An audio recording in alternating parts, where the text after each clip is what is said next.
जिलाधिकारी अविनाश कुमार ने मंडी स्थित धान क्रय केंद्र का किया निरीक्षण, किसानों की सुविधाओं का लिया जायजा और अधिकारियों को दिए जरूरी निर्देश। देखिए रिपोर्ट।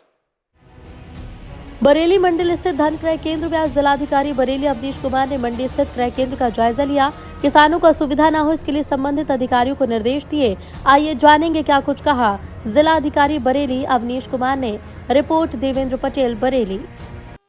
जैसा कि आपके भी संज्ञान में होगा,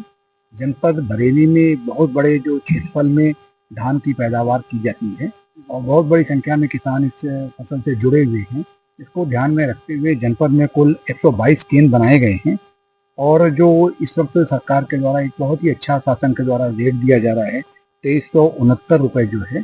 उसका रेट रखा गया है। और इसके साथ साथ जो हम लोगों को एक टारगेट है 1,32,000 एमटी का टारगेट है, उसके अगेंस्ट हम लोग जो है 2167 एमटी जो है उसका लक्ष्य की प्राप्त कर चुके हैं। बाकी के लिए जो सभी सेंटर्स में किसान आ रहे हैं, यहाँ पर आने को उद्देश्य यह था कि किसानों को किसी प्रकार की असुविधा तो नहीं हो रही है। यहाँ पर उनकी सत्यापन में या लेखपालों के द्वारा या जो यहाँ पर उनके आई के माध्यम से उनका जो क्या कहते हैं कि आइडेंटिफिकेशन हो रहा है, उसमें कहीं कोई उनको दिक्कत तो नहीं हो रही है। और अन्य जो उनकी सुविधाएं, मेन देखिए जो शासन की नीति है कि जो किसानों को उनकी उपज का मैक्सिमम जो अधिकतम है दाम उनको मिलना चाहिए और साथ में जो किसान को उनकी उपज में पूरा लाभ प्राप्त करने में किसी प्रकार के कोई मिडिल मैन या बिचौलियों का कोई रोल तो नहीं है या बिचौलियों के माध्यम से उनको दिक्कतें तो नहीं आ रही हैं। इन तमाम चीज़ों को जानने के लिए हम लोग डिप्टी आरएमओ हैं और हमारे सेक्रेटरी मंडी समिति में सभी लोगों का हम लोग आपके यहाँ पर जितने भी 16 सेंटर यहाँ पे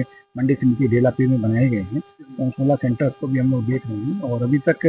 सारी व्यवस्थाएं चुस्त दुरुस्त हैं और ये लगातार निरीक्षण हम लोग के चलते रहेंगे। सभी एसडीएम से भी कहा गया है, तहसीलदार को भी और जो हमारे एडीएम है कि लगातार जो जनपद में जो हमारे 122 सेंटर्स हैं उस पर लगातार विजिट करते रहें और किसानों से खासतौर से बात करते रहें कि उनको किसी प्रकार की कोई दिक्कत ना हो रही है। इसका मुख्य उद्देश्य यही है कि किसी प्रकार से कोई भी बिचौलिया जो है वो किसानों का शोषण ना करने पावे और किसानों को जो उनकी उपज का अधिकतम जो दाम है वो उनको मिलना चाहिए।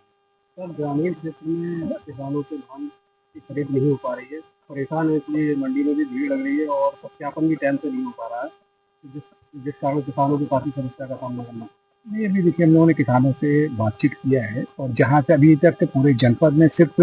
मीरगंज तहसील से एक मामला सामने आया था और उसमें हम लोगों ने तत्काल जैसे खबर लगी थी समाचार पत्रों के माध्यम से हम लोगों ने एसडीएम साहब को हम मौके पे भेजा था, डिप्टी आरएमओ साहब भी गए थे और वहाँ पे जाकर उन लोगों ने उन सब चीज़ों को देखा था। जो थोड़ी सी समस्या थी उसको सॉर्ट आउट करा दिया जाता। तो छोटी जो कुछ समस्याएं आती हैं लेकिन कोई ऐसी गंभीर समस्या अभी तक नहीं आई है और इसीलिए लगातार हमारी जो टीम है औचक निरीक्षण कर रही है, जाकर देख रही है, किसानों से बातचीत कर रही है, जिससे उनको किसी प्रकार की दिक्कतें सामने ना आनी।